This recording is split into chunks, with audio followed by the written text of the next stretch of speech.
Good evening everyone. आज हम pharmacokinetic parameters को डिस्कस करेंगे। तो स्टार्ट करते हैं। फार्माकोकाइनेटिक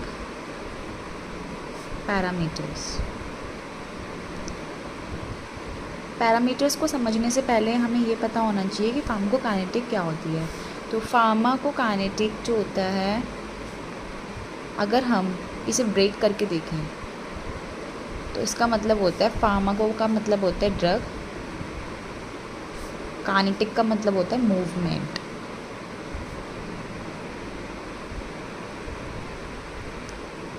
मतलब हम क्या देखेंगे, ड्रग का मूवमेंट देखेंगे into the body and out of the body. Simple mean क्या है, इसमें हम क्या देखते हैं कि बॉडी क्या करती है ड्रग के साथ। What body does to the drug. Pharmacokinetic में हम मेनली क्या पढ़ते हैं कि जैसे हमारी ड्रग बॉडी में गई तो कैसे कैसे, मतलब हमने जैसे ड्रग को लिया तो सबसे पहले उसमें क्या होता है, एब्जॉर्प्शन होता है। सबसे पहले वो क्या होगी, जाके एब्जॉर्ब होगी। फिर क्या होगा, डिस्ट्रीब्यूशन होगा उसका।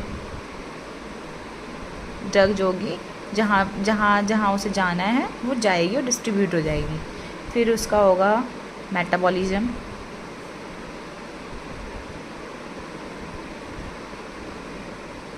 और देन होगा उसमें एक्सक्रीशन।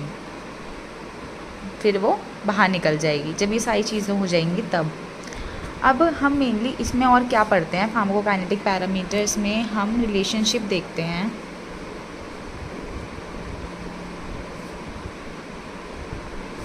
फार्माकोलॉजिकल रिलेशनशिप क्या है हमारे ड्रग का,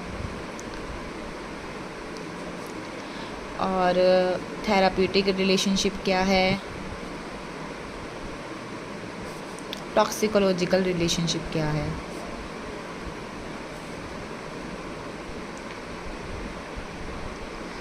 अब इसमें 3 पैरामीटर्स मेनली होते हैं।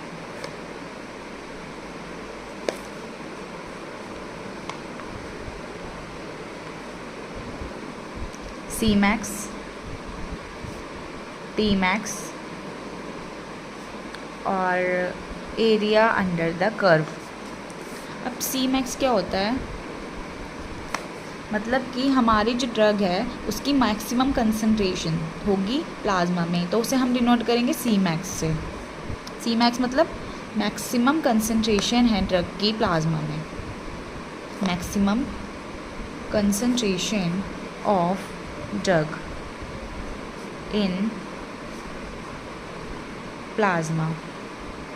एक्सप्रेस कैसे करते हैं, इसको एक्सप्रेस किया जाता है mcg पर ml में। ये हो गया सी मैक्स। इसके बाद आता है टी मैक्स। टी मैक्स मतलब कि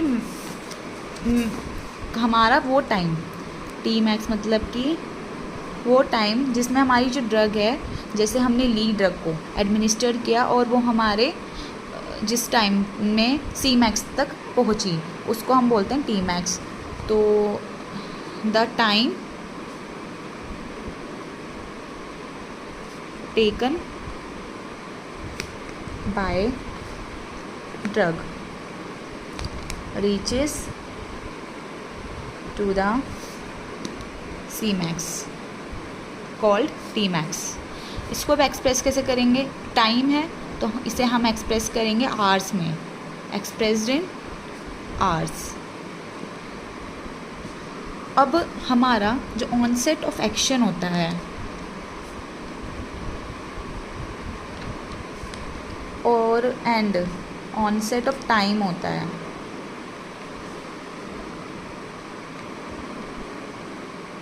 वो किस पे डिपेंड करता है, टी मैक्स पे।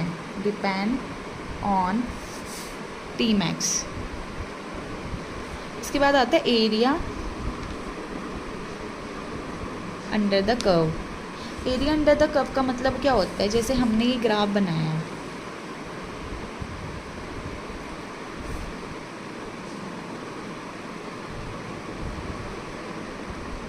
अभी हमने क्या बनाया, ये हमने बनाया ग्राफ, जो किसके बीच में बनता है, कंसंट्रेशन और टाइम के बीच में। हमेशा ये ऐसा ग्राफ देगा, ऐसा देगा। ये क्या होता है, ये हो गया C Max, maximum plasma concentration, ये हो गया टी मैक्स, ये हो गया ऑनसेट एक्शन, ये हो गया ऑनसेट टाइम।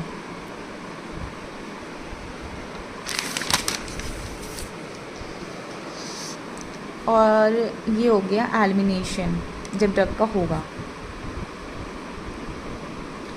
ये होता है प्री अब्जॉर्प्शन फेज, जब ड्रग अब्जॉर्ब होगी, प्राइमरी उसमें अब्जॉर्ब होगी, ये वो टाइम है। ये होता है post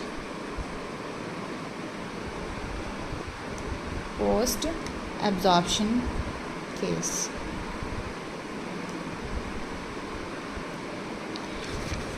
area under the curve क्या होता है, एरिया अंडर द कर्व हम मेनली जो देखते हैं, अब उसमें हमने क्या देखा, अपना प्री एब्जॉर्प्शन फेज भी देखा, पोस्ट एब्जॉर्प्शन फेज देखा, सी मैक्स देखा, टी मैक्स देखा, ये सब देख लिया हमने उसमें। अब इसमें हम और क्या देखते हैं कि हमारा इसमें ये जो है एरिया अंडर द कर्व, ये रिप्रेजेंट क्या करता है, ये एरिया अंडर द कर्व जो है रिप्रेजेंट करता है एरिया को, रिप्रेजेंट करता है टोटल एरिया को, टोटल इंटीग्रेटेड एरिया को।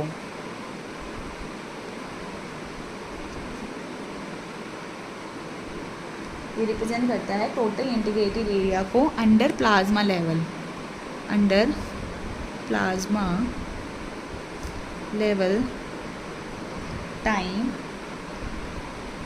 प्रोफाइल एंड एक्सप्रेस करता है टोटल अमाउंट जो ड्रग है वो हमारे सिस्टमिक सर्कुलेशन में गई और कितने एरिया में गई एडमिनिस्टर्ड होने के बाद, ये उसे भी एक्सप्रेस करता है। तो और ये एक्सप्रेस करता है total amount of drug that come into the systemic circulation. अब इसे हम एक्सप्रेस करेंगे, एक्सप्रेस किया जाता है ये इन mcg per ml into hours में। Thank you, I hope you understand.